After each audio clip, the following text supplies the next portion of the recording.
Nakakaawa naman yung bata, oh. Tingnan mo. Cup noodles na pinutol lang ang ginagawang baso. Ganyan na ba talaga kahirap ang mga pasyente rito? Rinig na bulungan ng mga nurse sa labas ng pinto. Oo nga, baka pati gamot hindi mabili. Buti na lang mabait yung kapitbahay na nagbabantay. Pero nakakahiyang tingnan, parang namamalimos sa ward. Napatigil ang bulungan nang pumasok si Doc. Nanlambot ang puso niya nang makita ang bata na hirap huminga habang hawak ang basong plastic na gawa sa basura.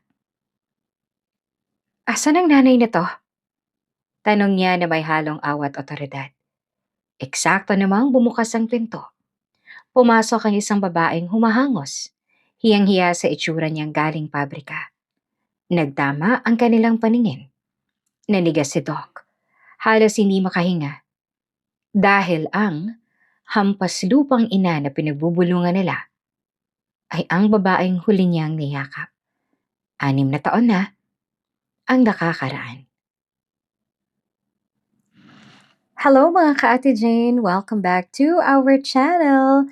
Maraming salamat po sa muling pagdalaw sa amin at hayaan niyo akong handugan na naman kayo ngayon ng isang panibagong kwento. At ang kwento natin ngayong araw ay tungkol sa isang doktor na naawa daw dahil ang isang pasyente niya ay gumagamit ng isang lumang cup noodles bilang baso. Ikaw ka Ate Jane, na-try mo ba yon? At kung curious ka kung anong nangyari sa kwento natin ngayon, please stay tuned at tapusin mo ang video na to. Ready ka na ba? Kung ready ka na, magsimula na tayo. Madaling araw sa charity ward. Tahimik ang paligid, pero hindi tahimik ang pakiramdam. May mga oras sa ospital na parang humihinto ang mundo. Pero sa totoo lang, doon nagsisimulang bumigat ang lahat. Nag-iikot si Doc Aldrich, dala ang chart ng mga pasyente. Sanay na siya sa ganitong duty. Kulang sa tulog, paulit-ulit ang routine. At halos pare-pareho ang mga kwento ng kahirapan. Hindi na siya basta naaapektuhan. Pero may isang kama sa dulo ng ward na lagi niyang napapansin. Isang batang lalaki, mga 6 na taong gulang. Payat, maputla, at hirapang paghinga. Sa bawat hinga parang may sumasabit sa dibdib niya. Halos marinig ang paghingal kahit ilang hakbang pa lamang ang layo. Lumapit si Doc Aldrich. Doon niya napansin ang hawak ng bata. Isang improvised na baso. Lumang lalagyan ng cup noodles. Ginupit ang gilid para maging maayos gamitin. Gas-gas na. Medyo madilaw na ang plastic pero mahigpit ang kapit ng bata rito. Parang mahalaga. Parang iyon lang ang kanya.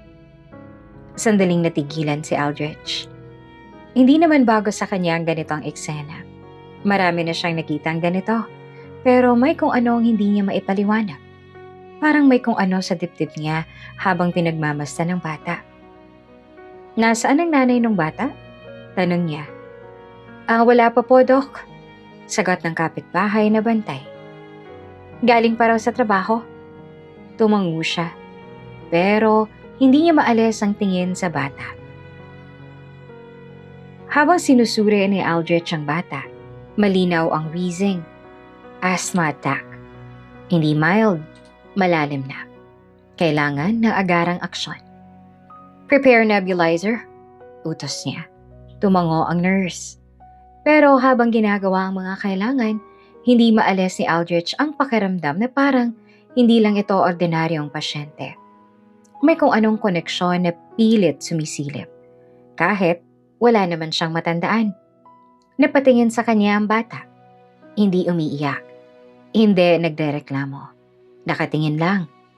At doon lalo siyang nabahala. Sanay siya sa takot ng pasyente. Pero ang ganitong katahimikan, ibang klase. Parang may tiwala agad. Parang may hinihinging tulong na hindi na kailangang sabihin. Ilang minuto matapos ang initial treatment, lumayo si Aldrich para i-check ang ibang pasyente. Pero hindi pa siya nakakalayo nang marinig niya ang tunog na hindi dapat marinig. Isang mahabang tuloy-tuloy na beep. Flatline. Doc! Hindi na siya nag-isip. Tumakbo siya. Pagdating sa kama ng bata, halos wala na itong malay. Namumutla at mahina ang katawan. Nabitawan ng basong plastic at gumulong iyon sa sahig. At doon, nagsimulang manginig ang kamay ni Aldrich. Hindi siya ganito. Hindi siya natitinag sa emergency. Pero ngayon, iba. Start CPR! Sigaw niya. Sunod-sunod ang galaw. Compression, utos, monitor. Lahat ginagawa niya pero may kakaibang bigat sa dibdib niya. Come on, lumaban ka. Bulong niya na halos hindi na kontrolado ang boses. Napatingin ng nurse. Hindi ito ang Aldrich na kilala nila. Mas personal, mas desperado. Parang hindi lang pasyenteng iniligtas niya. Parang may hinahabol siyang ibang bagay. Ilang segundo ang lumipas na parang oras. Hanggang may bumalik na tibok. Mahina pero meron. Napahinga ang lahat. Pero si Aldrich nakatitig lamang sa bata. Tapos ay sa basong plastic sa sahig. Parang may alaala na gustong lumitaw. Pero hindi pa handa. At saka bumukas ang pinto. Isang babae ang pumasok. Hingal, pawis na pawis. Halatang galing sa trabaho. Gusot ang damit at may bahid ng dumi. At wala nang pakialam sa paligid. Anak, isang salita lang. Pero sapat para mapako si Aldrich. Dahan-dahan siyang napatingin. At doon niya nakita si Gina. Parang tumigil ang mundo. 6 na taon. 6 na taon siyang nawala. Walang paalam, walang paliwanag. At ngayon, nasa harap niya bilang isang ina. Nagtagpo ang mga mata nila. Parehong natigilan. Parehong hindi handa. At sa isang iglap, bumalik ang lahat ng tanong na matagal niyang tinago. At sa pagitan nila, ang batang kakaligtas lang sa kamatayan. Hindi agad umalis si Doc Aldrich. Kahit at tapos na ang duty niya, nanatili siya. Nakatingin sa kwarto kung nasaan ang bata. At si Gina, sa loob, ay tahimik. Sa labas ay magulo ang isip niya. Hindi niya alam kung alin ang uunahin. Ang pagiging doktor ba? O ang pagiging taong matagal nang may tanong? Hindi na niya napigilan. Pumasok siya sa kwarto. Gina? Napahinto ito at hindi agad lumingon. Aldrich. Mahina niyang sagot. Lumapit siya. Wala nang paligoy-ligoy. Sabihin mo sa akin. Tahimik. Anak ko ba siya? Biglang napatayo si Gina. Nabitawan ng bag. Bumagsak. Hindi. Mabilis at matigas. Pero hindi siya makatingin. Doon agad naramdaman ni Aldrich na may mali. Hindi. Ulit niya. Hindi. Sagot ni Gina pero mas mahina na. Bakit hindi ka makatingin sa akin? Walang sagot. At sa katahimikan, mas lumakas ang duda. Nagdesisyon si Aldrich. Ililipat niya ang bata sa private room. Akong bahala, sabi niya sa nurse. Pero hindi niya inaasahan ang reaksyon ni Gina. Paglabas nito, nakita ang paglipat ng gamit. Anong ginagawa ninyo? Ililipat po, hindi kailangan. Napalingon ang lahat. Gina, hindi namin kailangan ng tulong mo. Sigaw niya. Tahimik ang paligid. Gina, mas maayos doon. Hindi. Putol niya. Huwag mo kaming tulungan kung para lang sa konsensya mo. Tumigas ang mukha ni Aldrich. Pero pasyente ko siya. Ngayon lang? Nasaan ka noon? Sagot ni Gina. Diretso. Masakit. Iniwan mo ako. Walang paligoy-ligoy. 6 na taon, Aldrich. Wala kang kahit na ano. Tahimik siya. Dahil totoo. Kahit may gusto siyang ipaliwanag, huli na. Tapos ngayon darating ka? Tapos mag-aas ng tagapagligtas? Hindi siya sumagot. Pero hindi rin siya umatras. At iyon ang lalong nagpainit sa sitwasyon. Sa gitna ng tensyon may lumapit na nurse. Dok, kailangan po ng consent. May hawak na chart. Operasyon sa puso. Biglang tumahimik. Operasyon? Tanong ni Gina. Tumango ang nurse. May complication po. Kailangan agad. Nagkatinginan sina Aldrich at Gina. Walang galit, walang sumbat. Takot na lang. Kailangan po ng perma, sabi ng nurse. Hinawakan naman ni Gina ang papel. Nanginginig ang kamay. May risk din po, dagdag ng nurse. Hindi na niya tinapos. Alam naman na nila. Napatingin si Gina sa bata. Tapos ay kay Aldrich. At si Aldrich sa kanya. Pipirma ka? Mahina niyang tanong. Wala nang yabang sa boses niya. Wala nang galit. Tao na lang, doktor, at posibleng ama. Sa sandaling yon, hindi na mahalaga kung sino ang tama. Ang mahalaga, oras. At bawat segundo, may kapalit. Hindi na naging normal ang mga sumunod na araw para kay Doc Aldrich. Kahit sinusubukan niyang bumalik sa dati. Mag-rounds, mag-chart, makipag-usap sa mga pasyente, may isang bahagi ng isip niya ang laging bumabalik sa iisang lugar. Ang silid kung saan nakahiga ang bata at kung nasaan naroon si Gina. Hindi niya namamalayan, mas madalas na siyang napapadaan sa monitoring room kesa sa sarili niyang opisina. Tahimik doon, malamig. Puro monitor ang nakapaligid. Bawat isa ay nagpapakita ng iba't ibang anggulo ng ward. Sa isang screen malinaw ang kuha ng kwarto ni Gina. Nakaupo si Gina sa tabi ng kama. Nakayuko, hawak ang kamay ng bata. Paminsan-minsan ay inaayos niya ang kumot. O pinupunasan ang noo nito. Walang arte, walang reklamo. Pero halata ang pagod. Iyong pagod na hindi na nawawala kahit umupo ka lang. Matagal na nakatitig si Aldrich. Hindi bilang doktor, kundi bilang taong pilit inuunawa kung anong nangyari sa 6 na taong nawala. Hindi niya namalayang may pumasok sa likod niya. Busy ka pala dito. Malamig ang boses, napalingon siya. Nakatayo sa may pinto si Clarice. Maayos ang bihis. Naka-heels kahit nasa loob ng ospital at halatang hindi sanay sa amoy ng charity ward. Siya ang kasalukuyang kasintahan ni Aldrich.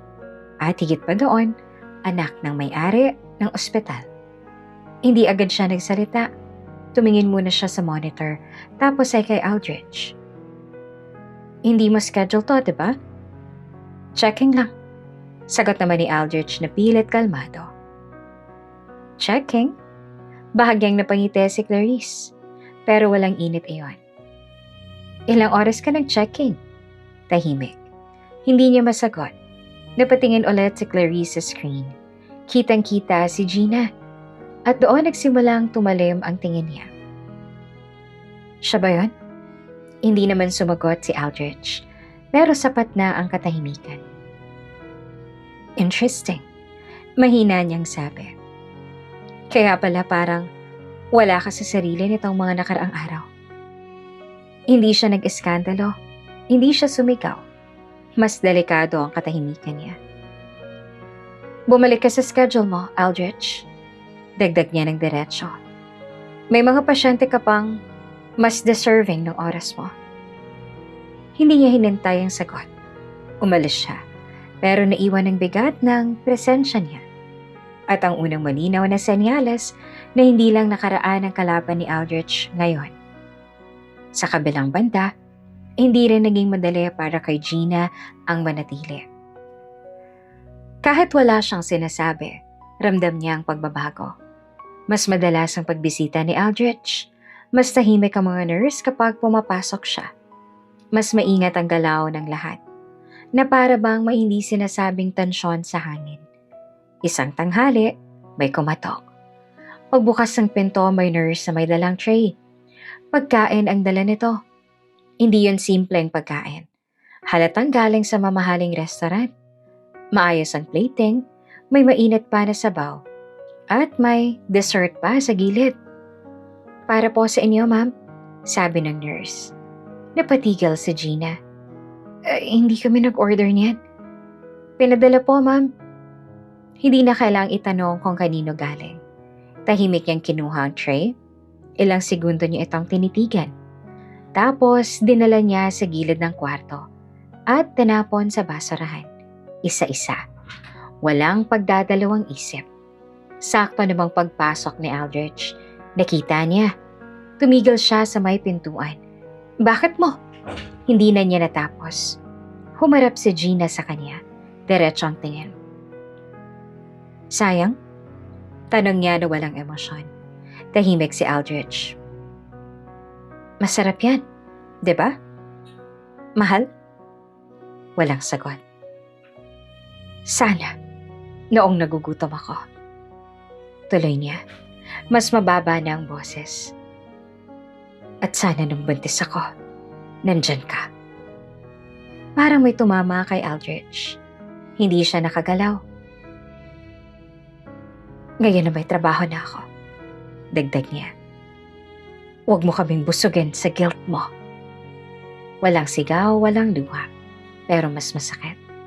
Sa unang pagkakataon, hindi na lang galit ang naramdaman ni Aldrich, kundi bigat ng mga bagay na hindi na niya mababago. Lumapit siya ng kaunti. Hindi mo alam ang buo. Hindi ko na kailangang malaman. Putol pa ni Gina. Tahimik ulit pero hindi na tulad ng dati. Mas siksik, mas mabigat. Hindi naman kita pinuntahan para saktan ka ulit. Sabi ni Aldrich na halos pabulong. Hindi rin agad sumagot si Gina. Napatingin siya sa bata. Tapos ay bumalik ang tingin kay Aldrich. Hindi ka naman nawala sa isip ko. Dagdag niya ng mahina. At doon siya unang nagpakita ng bitak. Sandali, mabilis, pero totoo. Dahan-dahang lumapit si Aldrich. Hindi bilang doktor. Hindi bilang may kaya, kundi bilang lalaking matagal nang may gustong sabihin. Inabot niya ang kamay ni Gina, mahigpit. Mainit, parang sinusubukang ibalik ang kung anong nawala. Hindi naman agad hinugot ni Gina ang kamay niya. Hindi rin siya nagsalita. At sa ilang segundo na iyon, parang bumalik ang dati. Sa labas ng kwarto ay may nakamasid, tahimik. Halos hindi gumagalaw. Si Clarice. Nakasilip siya sa siwang ng pinto at hindi niya sinasadyang marinig ang lahat. Pero sapat na ang nakita niya. Ang kamay ni Aldrich na hawak ang kamay ng babae. Ang paraan ng pagtitik. Ang katahimikan na parang may kahulugan. Unti-unting tumigas ang mukha niya. Hindi siya umalis agad. Nanatili siya roon. Pinagmamasdan ng eksena na para bang sinusunog ang bawat detalye sa isip niya. Walang luha, walang eksena, pero may nabuo. Isang desisyon at isang plano. Dahan-dahan siyang tumalikod at naglakad palayo na parang walang nangyari. Pero sa loob niya, malinaw na. Hindi niya hahayaang mawala sa kanya si Aldrich. At kung may kailangang masaktan para mangyari yon, handa siya. Hindi makatulog si Doc Aldrich. Kahit pagod ang katawan niya, kahit ilang oras na siyang nakatayo buong araw. Ayaw magpahinga ng isip niya. Sa bawat pagdilat niya, iisang mukha ang bumabalik. Si Gina. At sa bawat paghinga niya, parang may kasamang bigat na matagal niya nang kinalimutan. Pero ngayon ay pilit bumabalik. Lumabas siya ng ospital. Tahimik ang gabi. Konti ang sasakyan, malamig ang hangin, at ang ilaw ng mga poste ay parang mga alaala. Paulit-ulit, hindi matakasan. Sumandal siya sa kotse niya, pumikit. At doon nagsimulang bumalik ang lahat. Sa probinsya, hindi ospital, hindi aircon, hindi sterile ang paligid. Isang maliit na kwarto at hiyero ang bubong. May iisang ilaw na medyo nanginginig kapag malakas ang hangin. Amoy pawis, lupa at simpleng buhay. Nakahiga siya noon sa manipis na kutsyon katabi si Gina. Pareho silang hingal sa kanilang pag-iisa. Parehong tahimik. Hindi dahil walang sasabihin, kundi dahil kontento na muna sa sandaling iyon. Hindi perpekto ang buhay nila noon. Wala silang pera. Wala silang kasigurahan. Pero sa gabing iyon, parang sapat na ang isa't isa. Gutom ka? Tanong ni Gina na mahina. Napangiti naman si Aldrich.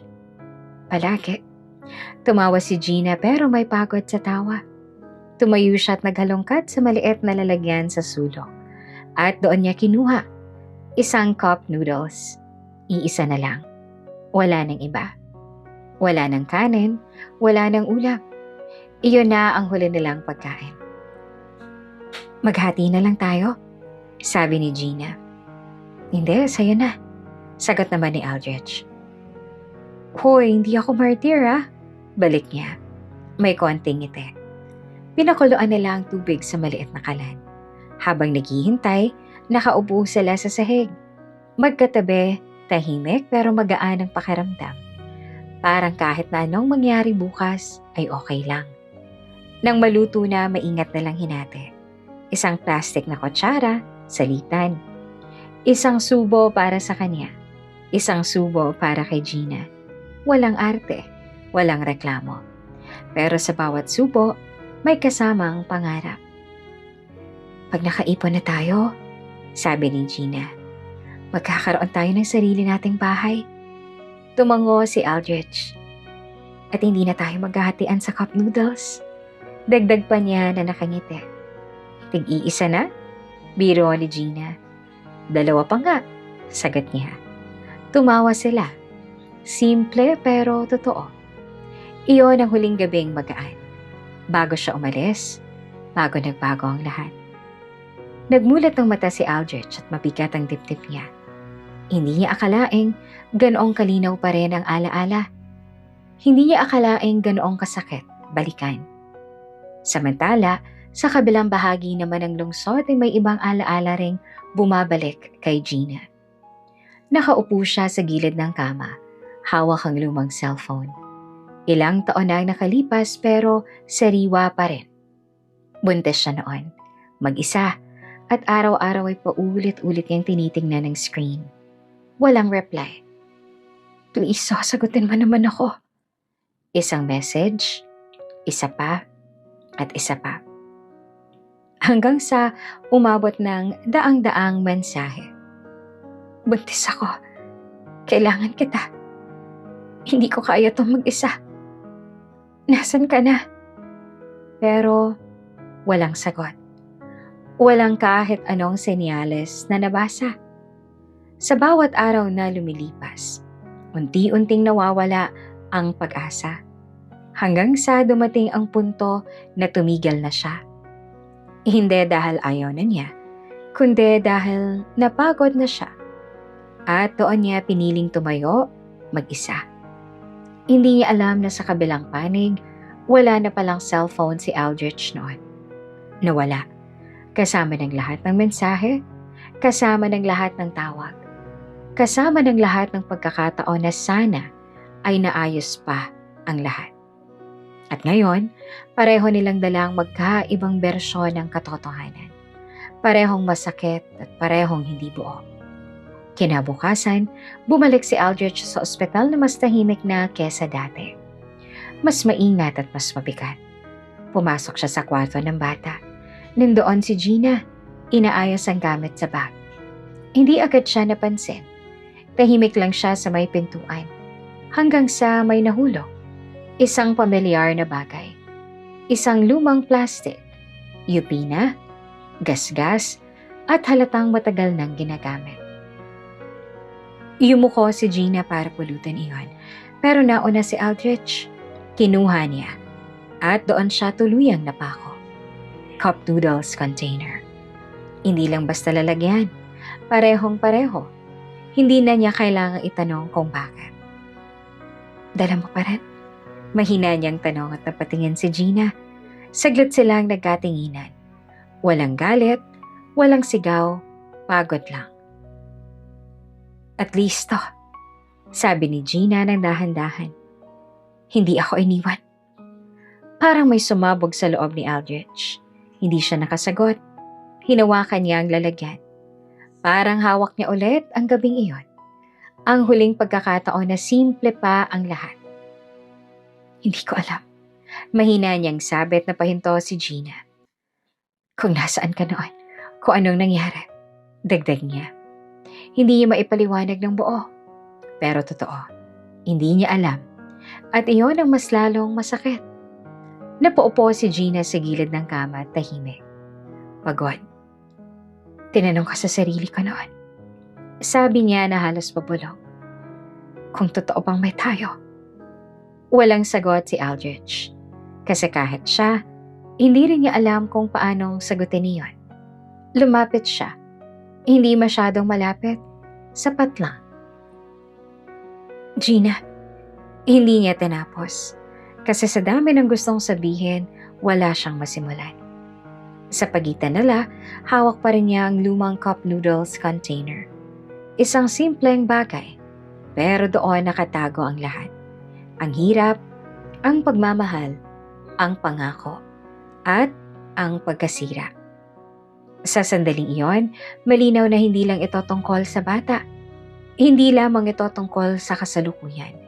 Ito ay tungkol sa isang nakaraan na hindi nila natapos. At sa isang bagay na pareho nilang hindi binitawan. Kahit pa binitawan nila ang isa't isa. Hindi na mapakali si Doc Aldrich. Matapos ang mga alaala, matapos ang muling pagkikita. Matapos ang mga tanong na pilit niyang pinipigilan, isa na lang malinaw sa kanya. Hindi na sapat ang haka-haka. Kailangan niya ng sagot. Hindi mula kay Gina, kundi mula sa katotohanan mismo. Gabing-gabi na nang pumasok siya sa kwarto ng bata. Tahimik ang paligid, mahina ang ilaw.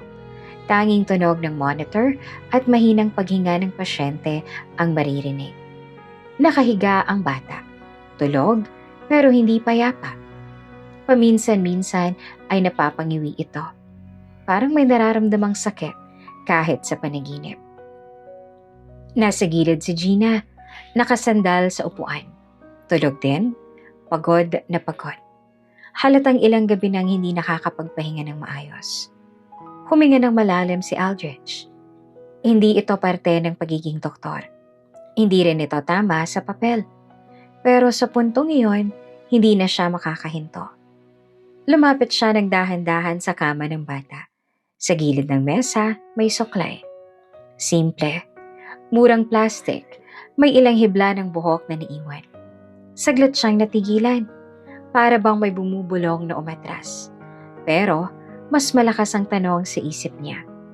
Dahan-dahan niyang kinuha ang suklay. Inabot ang isang hibla. Maingat, tahimik. Halos hindi siya huminga. At saka umubo ang bata. Bigla at malakas. Napapitlag si Aldrich. Nagmulat naman ang mata si Gina. Anak, mabilis siyang napabangon at lumapit sa bata. Hinaplos ang dibdib nito. Shh, okay lang, andito ako. Tumigil si Aldrich. Nakatayo lang siya sa gilid, hawak ang hibla ng buhok, hindi makagalaw. Kung titingin si Gina sa kanya, tapos na. Pero hindi niya tinignan. Nakatutok ang lahat ng atensyon niya sa bata. Doon lang nakahinga si Aldrich.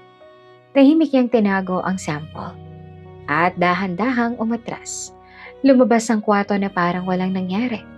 Pero sa loob niya, alam niyang tumawid na siya sa linya na hindi na pwedeng balikan.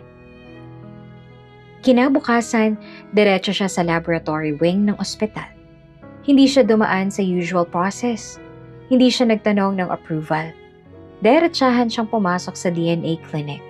Isang lugar na bihira niyang puntahan. Pero ngayon ay tila pinakamahalagang lugar sa buong gusali. Doc, bati ng staff na medyo nagtataka. May ipaprocess ako. Sagot niya ng diretsyo. Hindi na siya nag-explain ng mahaba. Hair sample, comparison, urgent. Tinanggap naman ng staff. Pero ang hindi niya alam, may mas mataas na mata na nakatingin sa galaw niya. Sa loob ng opisina may babaeng nakaupo. Si Dr. Vanessa, head ng DNA clinic. Maayos ang itsura, kalma at higit sa lahat, malapit na kaibigan ni Clarice. Napatingin siya sa request form, tapos ay sa pangalan, Aldrich. Bagyang tumaas ang kilay niya. Hindi siya nagsalita agad, pero kinuha niya ang telepono. Sa kabilang bahagi ng ospital, tahimik na nakaupo si Clarice sa opisina niya nang tumunog ang phone. Vanessa? Sagot niya. Anong meron kay Aldrich? Diretsong tanong sa kabilang linya. Natahimik naman si Clarice. Ha? Anong ibig mong sabihin? May DNA test siyang pinapaprocess. Personal at hindi official case. Ilang segundo pa ang lumipas at doon nagsimulang mag-connect ang lahat sa isip ni Clarice. Ang CCTV, ang babae, ang bata, ang paraan ng pagtitig ni Aldrich. Unti-unting ngumiti si Clarice. Hindi dahil natutuwa siya, kundi dahil mas naging malinaw ang sitwasyon. Process it, sabi niya na kalmado. Sigurado ka? Yes. Pinatay niya ang tawag at dahan-dahan siyang sumandal sa upuan. Let's see, Aldrich. Mahina niyang bulong. Hindi siya galit, mas delikado. Interesada siya. Habang tumatakbo naman ang proseso, hindi mapakali si Aldrich. Kahit nasa rounds siya, kahit may kausap na pasyente, kahit may hawak na chart, laging bumabalik ang isip niya sa iisang bagay, ang resulta. Isang salita na pwedeng magbago ng lahat. Sa kabilang banda, hindi naman alam ni Gina ang nangyayari. Pero ramdam niya ang pagbabago.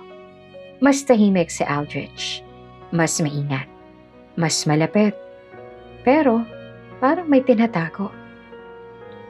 At iyon ang mas nakakabahala. Hapon na nang mangyaring hindi inaasahan. Isang matinis na tunog ang umalingaw-ngaw sa ward. Code Blue! Nagkagulo ang paligid at napatayo si Gina. Anak! Tumakbo siya papunta sa kama. Nandoon na si Aldrich. Mabilis, eksakto at professional. Pero sa loob niya ay nagkakagulo rin. Nag-collapse ang bata at biglang bumagsak ang vitals.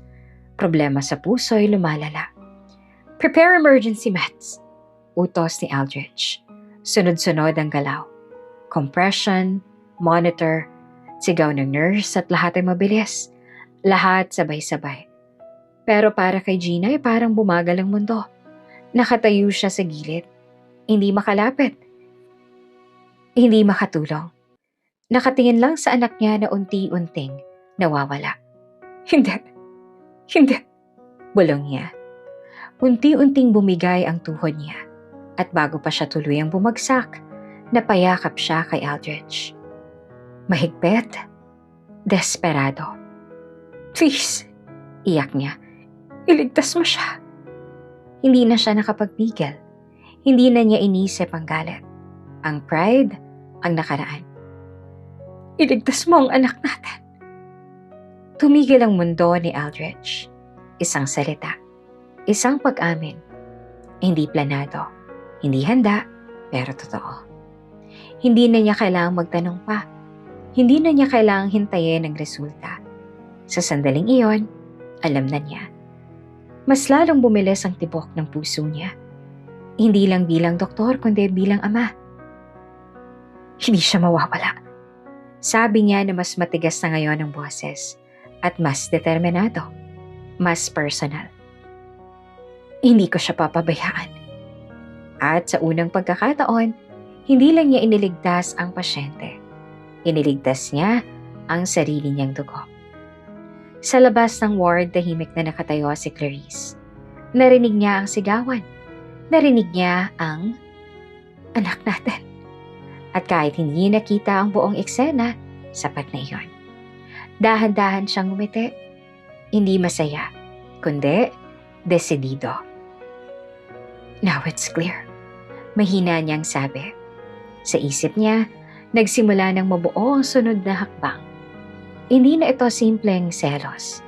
Ito na ay laban. May mga laban na hindi nakikita sa labas. Walang sigawan, walang sakita na harapan, tahimik. Pero mas mapanganib. Sa loob ng DNA clinic, maingat na tinitingnan ni Dr. Vanessa ang resulta sa screen. Kompleto ang data, malinis ang proseso, walang error. At malinaw ang nakalagay, 99.9% match. Ilang segundo siyang nakatitig doon. Hindi siya nagulat. Parang inaasahan na niya. Dahan-dahan niyang kinuha ang telepono. Sa kabilang linya, agad na sumagot si Clarice. Ano na? Tahimik sandali si Vanessa. Positive, sabi niya ng diretso. Siguradong kanya. Walang sagot sa kabilang linya, pero ramdam niya ang pagbabago ng hangin. Mas malamig at mas matalim. Send me the official copy. Utos si Clarice. Clarice, bahagyang nag-alangan si Vanessa. Pero hindi niya na ituloy. Send it. Ulit ni Clarice sa mas mababang boses. Pinatay ang tawag. Sa loob ng opisina ay tahimik na nakaupo si Clarice. Nakatitig sa wala. Paulit-ulit niyang iniisip ang narinig. Anak, hindi lamang hinala. Hindi lamang emosyon, kundi katotohanan. At ibig sabihin, hindi lang basta babae si Gina.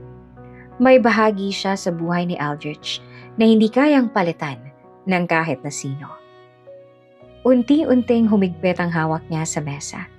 Hindi siya sumigaw, hindi siya umiyak. Mas delikado. Naging kalmado siya. Kinuha niya ulit ang telepono. Tinawagan si Vanessa. May babaguhin tayo. Tahimik ang kabilang linya. Clarice, official record to. Gawin mong negative. Diretso, walang paligoy-ligoy. Hindi agad sumagot si Vanessa. Pero hindi pwede. Pwede. Putol ni Clarice. At alam mo kung bakit.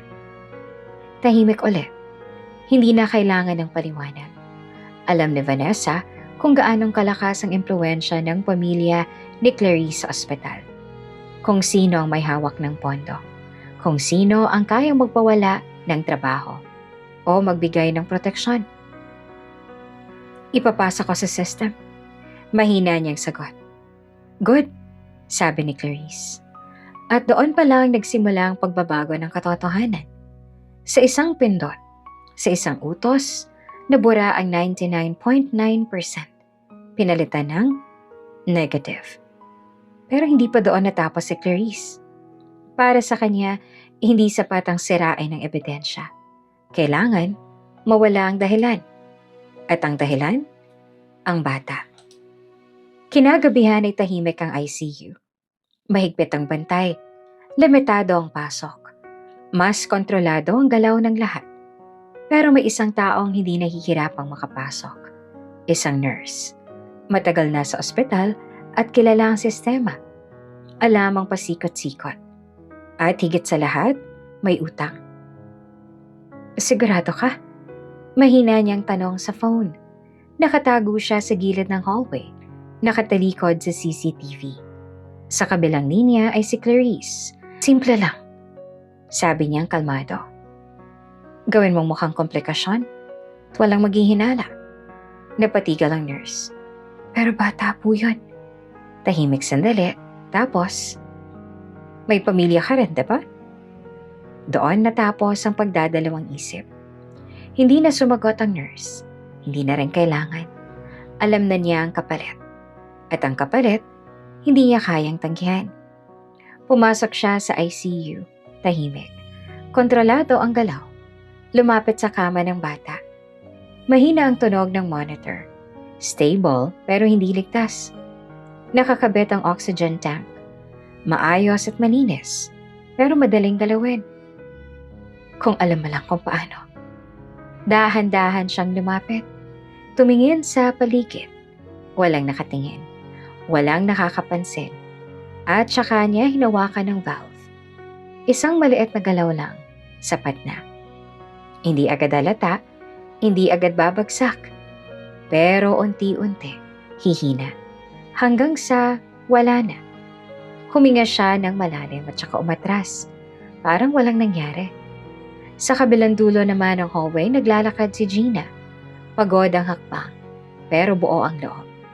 Papunta siya sa ICU, bitbit ang pag-asa at takot. Hindi niya alam kung bakit pero may kakaiba siyang pakiramdam. Parang may mali. Parang may nangyayari na hindi niya nakikita. Habang papalapit siya, napansin niyang may boses sa kanto. Huminto siya. Hindi niya sinasadyang makinig, pero malinaw ang narinig niya. Opo, ma'am. Boses ng nurse. Pagbagsak ng oxygen level. Tumigil ang mundo niya. Tapos na ang problema niya sa batang yan. Parang may sumaksak sa kanya. Hindi siya agad nakagalaw. Hindi siya agad nakahinga. Dahan-dahan siyang sumilip. At nakita niya ang nurse, may hawak na phone. Hindi pa niya napapansin at naniga si Gina. Hindi niya alam kung anong uunahin. Ang galit ba? Ang takot? O ang katotohanang unti-unting lumilinaw? May gustong tumapos sa anak niya. Sa loob mismo ng ospital. Sa loob ng lugar na dapat sana iligtas. Dahan-dahan siyang umatras. Tahimik. Hindi pwedeng mag-ingay. Hindi pwedeng magpakita. Pero sa loob niya, sumigaw ang lahat. Pagdating niya sa ICU door, hindi na siya nag-atubili. Binuksan niya agad at lumapit sa kama ng bata. Tumingin siya sa monitor at doon niya nakita. Unti-unting bumabagsak ang oxygen level. Hindi pa kritikal, pero papunta na doon. Hindi. Bulong niya na mabilis siyang kumilos. Hindi siya nurse. Hindi siya doktor, pero siya'y isang ina. At sapat na yon. Sinilip niya ang oxygen tank at may mali. Hindi niya alam kung ano pero ramdam niya. At wala siyang oras para mag-isip pa. Tulong! Sigaw niya. May mali! Nagkagulo ang ICU. Pumasok ang mga nurse, kasama si Aldrich. Pagpasok niya ay agad niyang nakita ang sitwasyon at agad niyang naramdaman na may hindi nga tama. Hindi ito normal complication. Check the oxygen! Utos niya. Sunod-sunod ang galaw. Inayos ang mabilis.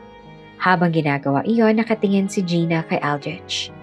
Punong-puno ng takot, pero may halo ng iba. Galit at babala. May gusto siyang sabihin pero hindi pa ngayon. Hindi pa pwede. Kasi sa sandaling yon, iisa lamang ang mahalaga. Mailigtas ang bata. Sa labas ng ICU ay tahimik na nakatayo si Clarice.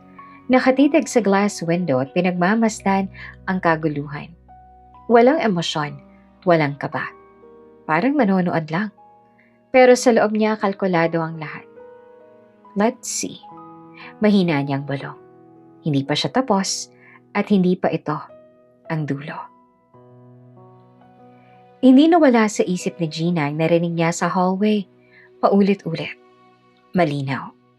Hindi aksidente. Hindi komplikasyon. May gustong tumapos sa anak niya at nasa loob sila ng ospital na yon. Sa loob ng ICU kahit bumalik sa bahagyang stable ang bata matapos ang mabilis na aksyon ni Aldrich at ng team, hindi pa rin mapakali si Gina. Nakaupo siya sa tabi ng kama. Hawak ang kamay ng anak niya. Mahina ang paghinga nito. Nakakabit pa rin sa mga tubo. Bawat tunog ng makina ay parang paalala na kahit na anong oras, pwede ulit bumagsak ang lahat. Pero mas malakas ang isang bagay sa kanya ngayon. Takot. Hindi sa sakit, kundi sa mga taong nakapaligid sa kanila. Napatingin siya sa pinto. Sa bawat yabag sa labas, napapahigpit ang hawak niya sa kamay ng bata. Hindi siya nagtitiwala. Hindi na siya sigurado kung sino ang kakampi. At doon niya napagtanto. Kung mananatili sila rito, hindi sila ligtas.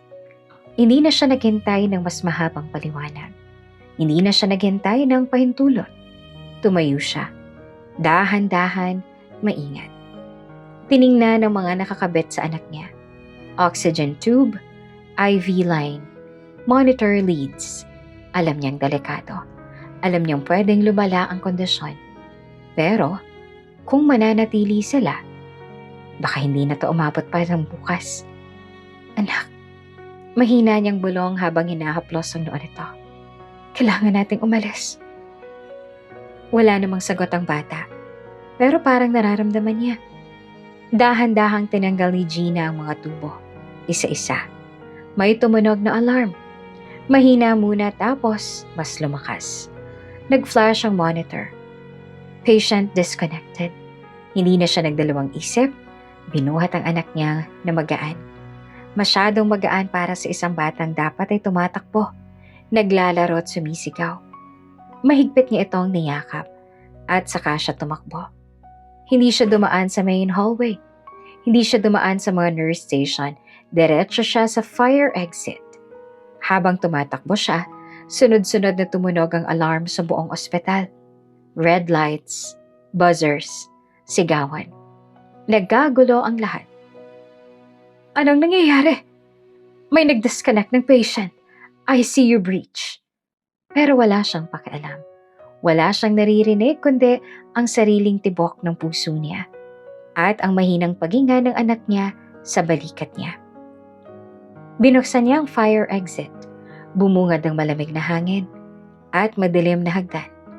Walang ilaw, walang bantay. Pero iyon ang tanging daan niya palabas. At kahit nanginginig ang tuhod niya, bumaba siya. Isang hakbang, isa pa at mabilis. Desperado. Hindi na siya lumingon. Sa kabilang banda naman kasalukuyang nasa kabilang ward si Aldrich nang marinig niya ang alarm.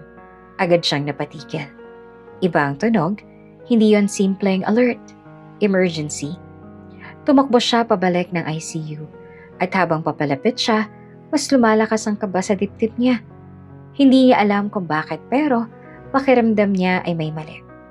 Pagpasok niya sa loob, tumigil siya. Walang laman ang kama. Nakakalat ang mga tubo. May bahid ng dugo sa sahig. Maliit. Pero sapat para magpaikot ng bunso niya. Nasaan ang pasyente? Sigaw niya. Nagkatinginan ng mga nurse. Dok, umalis po. Hindi siya makapaniwala. Hindi ito simpleng pagkakamali. Hindi ito aksidente. Ang CCTV. Security ngayon na. Utos niya. Tumakbo ang isa sa mga staff. Samantala si Aldrich naman ay nakatayo sa gitna ng kwarto, nakatingin sa bakas ng dugo. Parang may kumakapit sa dibdib niya. Gina, mahina niyang bulong. At doon nagsimula ang panic. Hindi na siya doktor sa sandaling yun. Isa siyang lalaking nawala ng kontrol. Lock down the hospital. Walang lalabas. I-check lahat ng exit. Sigaw niya. Nagkagulo ang buong building. Tumunog ang lockdown system. Pero huli na. Sa CCTV nakita nila ang fire exit. At isang babaeng may buhat na bata. Pababa, papunta sa dilim. Sa labas ng ospital, malamig ang hangin at tahimik. Walang ideya ang mga tao sa loob kung gaano ng kalayo ang narating ni Gina. Paglabas niya sa likod ng exit, halos mawalan siya ng lakas. Pero hindi siya pwedeng huminto. Hindi pa. Hindi, hanggat hindi siya sigurado na ligtas na ang anak niya. Huminga siya ng malalim. Tumingin sa paligid. Madilim, pero malaya. Kahit saglit. Samantala sa loob naman ng sasakyan na nakaparada hindi kalayuan sa ospital, tahimik na nakaupo si Clarice. Nakatanggap siya ng tawag. Ma'am, wala na po sa ICU, tumakas. Hindi siya nagulat. Parang inaasahan na niya. Gano'n nakatagal? Mga ilang minuto na rin po. Tumahimik siya sandali at nag-isip. Tapos ay ngumiti. Hindi siya masaya, kundi determinado. Okay, sabi niya na kalmado. Ibig sabihin, mas madali na. Hindi na kailangan ng ospital. Hindi na kailangan ng cover. Sa labas, mas maraming paraan. Tinawagan niya ang ibang numero. Makinig kayo, sabi niya ng diretsyo. Sa kabilang linya, may mga taong sanay sumunod. May papahanap ako, babae at bata. Tahimik at naghihintay naman ang kabilang linya. Hanapin niyo sila. Dagdag niya na mas malamig na ngayon ang boses. At siguraduhin ninyo. Saglit siyang tumigil at pinili ang susunod na mga salita. Na hindi na sila makakabalik sa ospital na yan ng buhay. Walang tanong sa kabilang linya. Walang pagdadalawang isip. Copy, ma'am. Pinatay ang tawag. Sa kabilang panig naman ng lungsod, patuloy ang paglalakad ni Gina. Hindi niya alam kung saan pupunta. Hindi niya alam kung sino ang lalapitan. Ang alam lang niya, kailangan niyang ilayo ang anak niya sa kahit na anong kapalit. Mas mahigpit niyang niyakap ang bata. Hindi kita papabayaan, bulong niya, kahit hindi niya alam kung paano. Sa ospital nakatitig si Aldrich sa screen. Paulit-ulit niyang pinapanood ang CCTV. Ang bawat galaw ni Gina, ang bawat hakbang palabas, at ang sandaling nawala sila sa frame. Hindi siya makapaniwala. Hindi niya maintindihan. Bakit siya tumakas?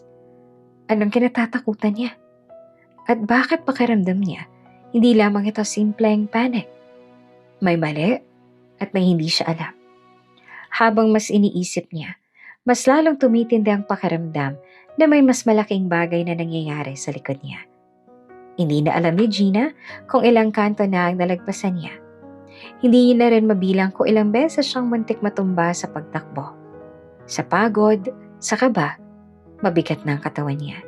Nanginginig ang mga tuhod pero hindi niya pwedeng ihinto. Hindi habang humihinga pa ang anak niya. Hindi habang may humahabol. Sa dulo ng isang makipot na kalsada, may nakita siyang lumang simbahan. Tahimik, halos abandonado. Yupi na ang gate, kalawangin ang bakal, at ang ilaw sa loob ay mahina na lamang. Parang kandilang malapit nang mamatay. Pero para kay Gina sapat na yon. Isang lugar na pwedeng pagtaguan. Isang sandaling pahinga. Dahan-dahan niyang itinulak ang pinto. Umingiti yon. Malakas sa katahimikan. Pumasok siya. Malamig ang loob. Amoy alikabok at lumang kahoy. May ilang upuan na sira na. At ang altar ay simple na lamang. Wala nang dekorasyon. Lumapit siya sa unahan at doon siya lumuhod. Hindi para magdasal kundi dahil wala na siyang lakas tumayo. Mahigpit niyang niyakap ang kanyang anak. Konti na lang anak, bulong niya. Mahina naman ang paghinga ng bata. Mas mahina kesa kanina. At iyon ang mas lalong nagpatakot sa kanya. Hindi niya narinig agad ang pagbukas ng pinto. Hindi niya naramdaman agad ang presensya. Hanggang sa may bumagsak na anino sa sahig. 1, 2, 3 at unti-unti siyang napalingon. At doon niya sila nakita, mga lalaking nakaitim. Tahimik at diretso ang tingin. At unti-unting pumalibot ito sa kanya. Nanlamig ang buong katawan ni Gina. Hindi na siya nagtanong. Alam na niya. Dahan-dahan siyang tumayo kahit nanginginig. Mas sinigpitan niya pa ang hawak sa anak. Huwag niyo kaming lalapitan. Mahina niyang sabi. Walang sumagot. Patuloy lang ang paglapit nila. Hakbang, isa pa, walang emosyon. Trabaho lang. At doon niya tuluyang naramdaman. Hindi na ito basta pananakot. Hindi na ito basta paghabol. Ito na ay katapusan. Sa kabilang bahagi naman ng lungsod, halos mawala ng direksyon si Aldrich kakahanap. Pero hindi siya tumigil. Hindi siya pwedeng tumigil. Hanggang sa may isang matandang lalaki nagsabi, "May nakita akong babae. May buhat-buhat na bata at pumasok sa lumang simbahan sa kanto." Hindi na siya nagtanong pa. Sumakay siya ng kotse, pinatakbo iyon ng mabilis. Hindi niya naisip ang traffic. Hindi niya naisip ang batas. Isa lang nasa isip niya. Ang maabutan sila. Sa loob naman ng simbahan umatras si Gina hanggang sa mapunta siya sa harap ng altar. Wala nang aatrasan. Wala nang matatakbuhan. Nasa gitna siya, napapalibutan. Huminga siya ng malalim. Kung ito na ang dulo, lalaban siya para sa anak niya. Isa sa mga lalaking humakbang palapit. Mabagal, sigurado. May hawak na baril. At doon tuluyang nawala ang huling pag-asa sa mata ni Gina. Pero hindi ang tapang. Mas sinigpitan niya ang yakap sa anak niya. Kahit na anong mangyari, hindi niya ito bibitawan. Sa labas ng simbahan ay dumating naman si Aldrich. Halos hindi pa siya nakahinto ng maayos at agad siyang bumaba ng sasakyan. Narinig niya ang katahimikan. Hindi yon normal. Parang may naghihintay. Dahan-dahan siyang lumapit sa pinto. At doon, isang putok ang umalingaw. Malakas at matinis. Tumagos sa hangin. Tumigil ang mundo niya. At sa loob, nangyari ang lahat sa isang iglap. Pumutok ang baril, diretso ang tutok sa bata. Pero bago pa tumama, gumalaw si Gina. Mabilis. Instinct ng isang ina. Inaharang niya ang katawan niya at sinalo ang bala. Tumama iyon sa balikat niya at dumugo agad, malakas. Napaatras siya at napangiwi sa sakit. Pero hindi niya binitawan ang anak niya. Hindi kahit isang segundo. Napasingha pa mga lalaki. Hindi nila inaasahan pero hindi pa sila tapos. Sumabog ang pinto. "Gina!" sigaw ni Aldrich. Pagpasok niya nakita niyang eksena. Ang mga armadong lalaki. Ang dugoang katawan ni Gina. At ang batang mahigpit nitong yakap. Parang may pumutok sa loob niya. Hindi galit, hindi takot. Kundi isang matinding determinasyon na hindi niya kayang pigilan. "Tumigil kayo!" sigaw niya. Sandaling natigilan ng mga lalaki. Hindi nila inaasahan ang pagdating niya. Pero hindi rin sila umatras. Nagkatinginan sila at nagdesisyon. Isa pang putok ang pinakawalan pero hindi na umabot. Sunod-sunod na sirena ang narinig sa labas. Malakas. Papalapit. May mga pulis, huminto ang mga lalaki. Hindi na nila kayang ituloy. "Umalis na tayo!" utos ng isa. Mabilis silang kumilos. Tumakbo palabas sa likod. Iniwan ang gulo. Iniwan ang dugo. Iniwan ang halos patay na katahimikan. Pumasok ang mga pulis. May mga sumisigaw. May mga utos pero si Aldrich, wala siyang narinig. Diretso siyang lumapit kay Gina. Lumuhod sa harap nito. "Gina! Gina!" Mahina ang paghinga niya. Maputla at duguan. Pero gising. At ang hawak pa rin ay ang bata. Hindi niya ito binitawan kahit kailan. "Bakit mo ginawa yun?" Halos hindi naman makapaniwala ang tanong ni Aldrich. Mahina siyang ngumiti. "Anak ko yun." At doon ay lalo siyang nadurog.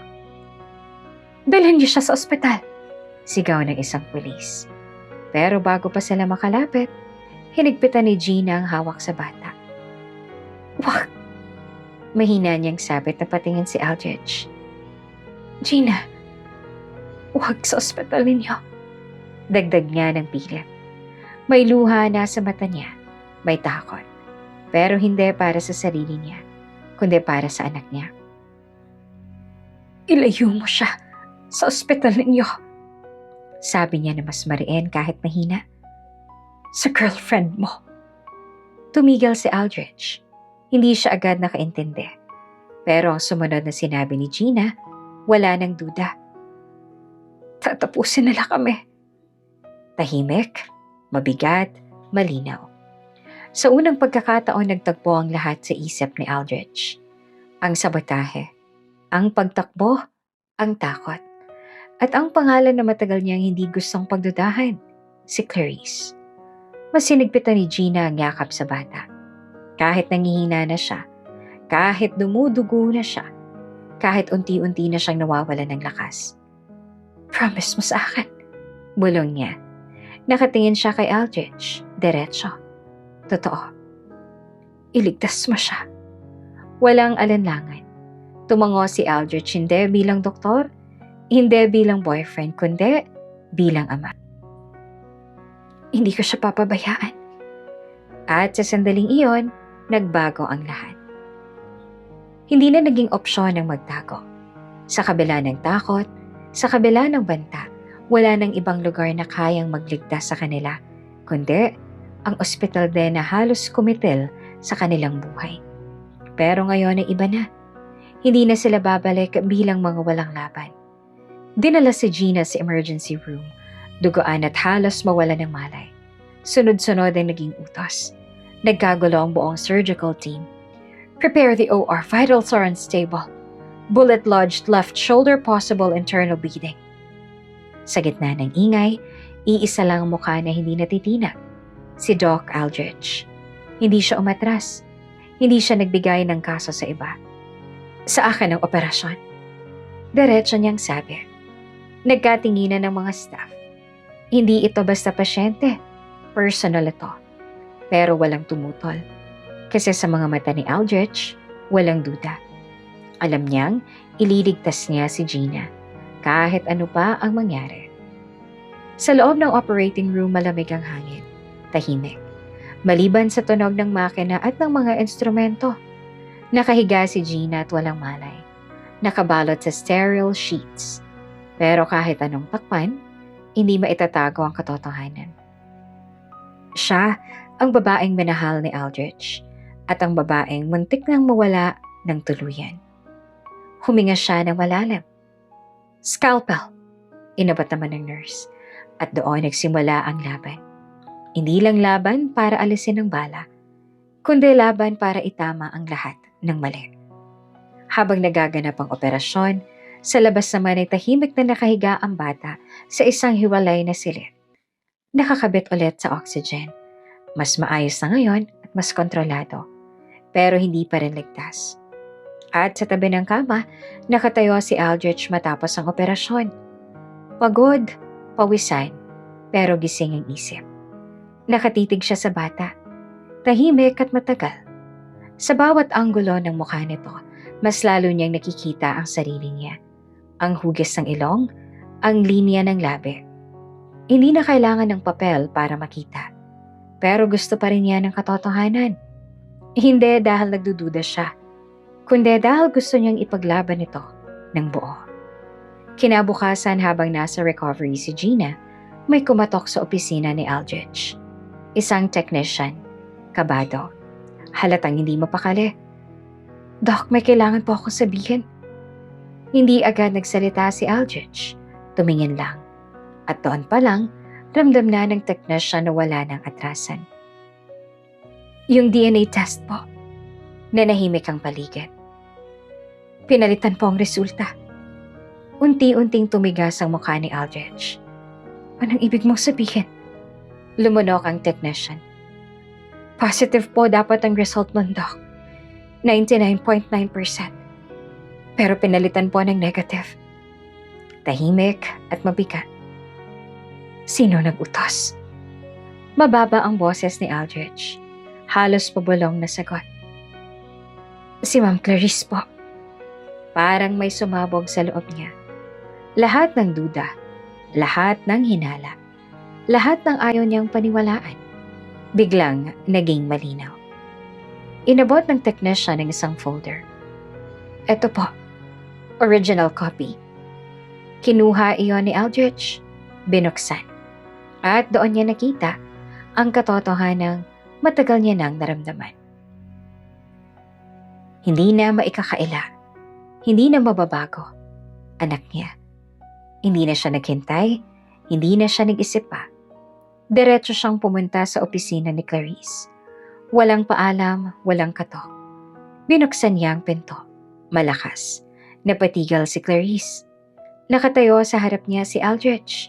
Bitbit ang folder. At sa mga mata niya, wala nang alinlangan. Aldrich, kalmado niyang sabi. Pero hindi siya sinagot. Inalapag ni Aldrich ang folder sa mesa. Explain this. Isang salitang diretso. Tahimik naman si Clarice sandali tumingin sa papel. Tapos ay bumalik ang tingin kay Aldrich. At kung sasabihin kong ginawa ko nga? Sagot niya nang walang takot. Doon na tuluyang nawala ang natitirang respeto sa loob ni Aldrich. Pinapalitan mo ang medical record? Hindi lang record. Sagot niya na bahagyang ngumiti. Future mo. Napailing si Aldrich at hindi siya makapaniwala. Pinatapos mo sila. Sandaling tumahimik si Clarice, pero hindi siya umatras. Ginagawa ko lang naman kung anong kailangan, sabi niya na malamig. Para saan?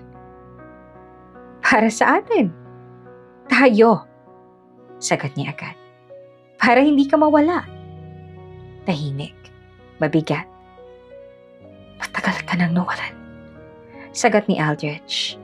At doon, unang nabasag ang kumpiyansa ni Clarice. Bahagya, pero sapat. Hindi ka mawawala sa akin, sabi niya ng mas madiin. Pero hindi yon pakiusap. Babala na. Huminga ng malalim si Aldrich at sa unang pagkakataon, wala na siyang duda. Wala na siyang dahilan para manatili. Tapos na tayo, Clarice. Diretso at walang galit pero buo. Nanigas naman si Clarice. Hindi mo pwedeng gawin yan sa akin. Ginawa mo na, sagot niya. Tahimik ulit. Pero ibang klaseng katahimikan. Final. Tumalikod si Aldrich at hindi na siya naghintay ng sagot. Hindi na siya lumingon. Sa hallway, huminto siya sandali. Huminga ng malalim at mahaba. At doon niya naramdaman, hindi pa nga tapos ang laban.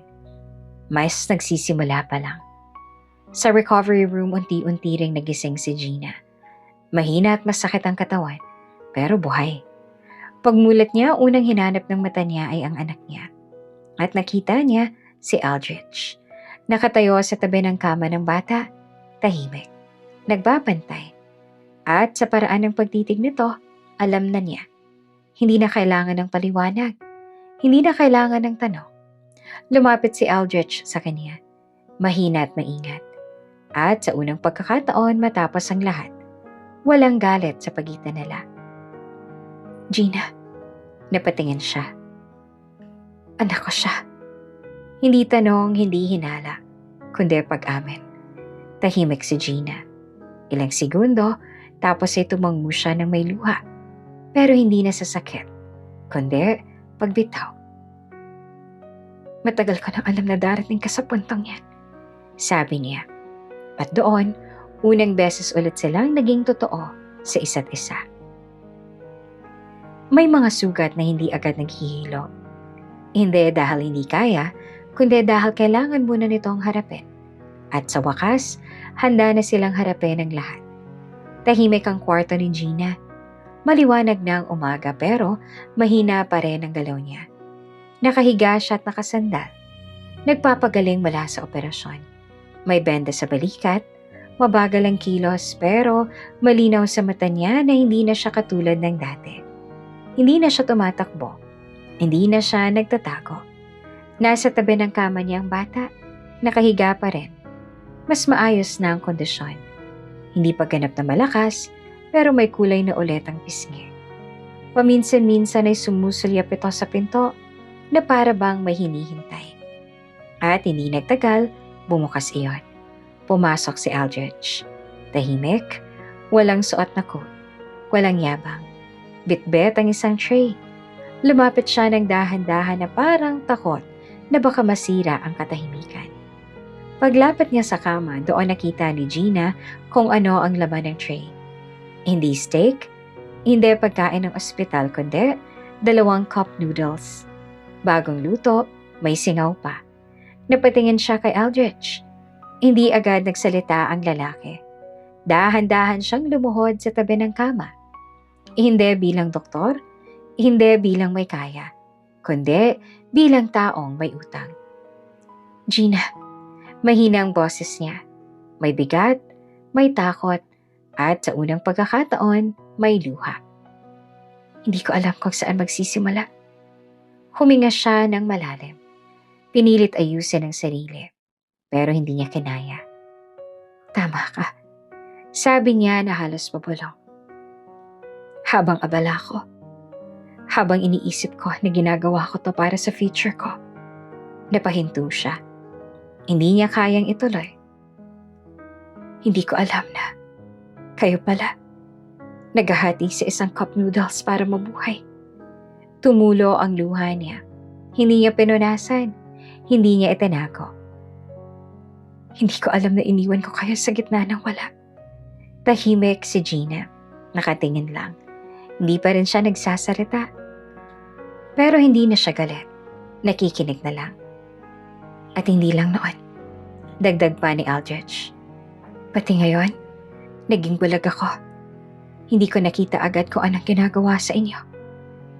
Mas humigpit ang hawak niya sa tray. Patawarin mo ako. Diretso. Walang paligoy-ligoy. Hindi bilang doktor, kundi bilang lalaki. Bilang ama. Hindi na niya kanaya. Yumuko siya, napaiyak. Tahimik. Totoo.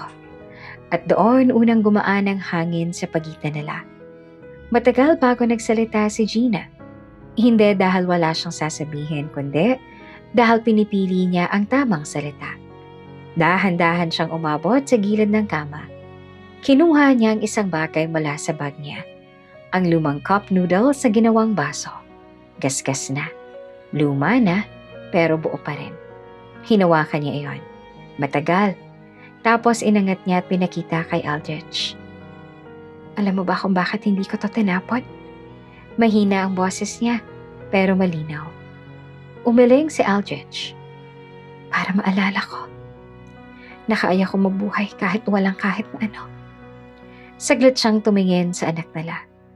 Basta kasama ko siya. Tahimik ulit pero hindi na mabigat. Hindi kita hinintay, Aldrich. Pinili kong mabuhay kahit wala ka. Masakit, pero totoo. At kailangan niyang marinig iyon. Lumapit si Aldrich, dahan-dahan. Hindi niya kinuha ang baso agad. Sa halip, hinawakan niya ang kamay ni Gina. Mainit, mahigpit. At sa kanya marahang kinuha ang lumang baso. Tinitigan. Parang hawak niya ang lahat ng pagkukulang niya. Tapos, ibinaba niya ito sa mesa. At pinalitan ng kamay niya. Hinawakan niya si Gina, buong buo. At sa unang pagkakataon matapos ang 6 na taon, wala nang pagitan. Sa gilid ng kama, nakatingin ang bata, tahimik lang. Pinagmamasdan ang nangyayari. Hindi niya maintindihan ang lahat pero nararamdaman niya, unti-unti siyang umupo. Hinawakan ng kamay ni Gina tapos ay tumingin kay Aldrich. Saglit na nag-isip at saka mahina pero malinaw. Papa, tumigil ang mundo. Napatingin si Aldrich. Hindi siya agad nakagalaw. Parang may bumukas sa loob niya na matagal nang sarado. Lumapit siya, mas malapit. Hinawakan ang ulo ng bata. Maingat at parang natatakot na baka mawala. Anak, mahina niya namang sagot. At doon tuluyang natunaw ang natitirang galit ni Gina. Hindi dahil nakalimutan niya, kundi dahil nakita niya ang katotohanan. Hindi na siya mag-isa. Hindi na sila mag-isa. Lumipas ang mga araw, unti-unting gumaling si Gina. Lumakas ang bata. At si Aldrich, hindi na umalis. Hindi na siya bumalik sa dating mundo niya. Sa halip, tinapos niya ang lahat ng dapat tapusin. Tahimik niyang hinarap ang desisyon. Iniwan ang posisyon. Iniwan ang kapangyarihan. Iniwan ang lahat ng bagay na hindi na mahalaga. At pinili ang pamilya. Hindi na rin nila piniling palalain pa ang laban. Hindi dahil nakalimutan nilang ginawa, kundi dahil pinili nilang matapos na. Para sa katahimikan, para sa bagong simula. Sa huling araw nila sa ospital, sabay-sabay silang lumabas. Hindi bilang doktor at pasyente, kundi bilang pamilya. Hawak ni Aldrich ang bata. Katabi si Gina. Walang kamera, walang ingay. Tahimik lang, pero buo. Lumipas pa ang panahon. Hindi marangya ang buhay nila. Hindi perpekto, pero totoo. Sa isang maliit na bahay may simpleng mesa. May 3 upuan. At sa ibabaw nito, 3 mangkok ng pagkain. Hindi na kailangang maghati. Hindi na kailangang magtipid sa bawat subo. Masaya silang kumakain. Nagtatawanan, simple, pero sapat. Sa isang sulok ng bahay may maliit na estante. At doon, nakatago sa loob ng isang malinaw na kahon. Ang lumang cup noodles na baso. Hindi nagamit, hindi na kailangan. Pero hindi rin itatapon. Dahil iyon ang paalala na minsan, dumaan sila sa pinakamahirap na bahagi ng buhay nila at nalampasan nila ng magkasama. At doon na nga po nagtatapos ang kwento ni Gina ngayong araw. Ang cute ng ending, no? At least nagkaroon sila ng happy ending as a family. Muling nabuo ang kanilang family at the end of our story. Ang cute din na naging participation ng cup noodles, lumang cup noodles sa story natin. Parang iyon yung naging symbol or remembrance ng past nila at kung paano silang nagsimula. Ikaw ka, Ate Jane, meron ka bang isang bagay or item na nagre-remind sa'yo ng iyong pinagmulan or how everything started? Naka-experience ka rin ba ng paggamit ng cup noodles as baso? Kasi ako, oo, naka-experience ako niyan. Ikaw, comment mo naman sa baba kung nagustuhan mo ba ang story natin today. Give it a thumbs up. Kung may comments ka or any thoughts, any realizations sa story natin ngayon, please comment it down sa baba para mabasa ko. Maraming maraming salamat sa muling pagsama sa akin sa ating kwento ngayong araw. Hanggang sa muli, mag-ingat ang lahat and God bless everyone. Bye!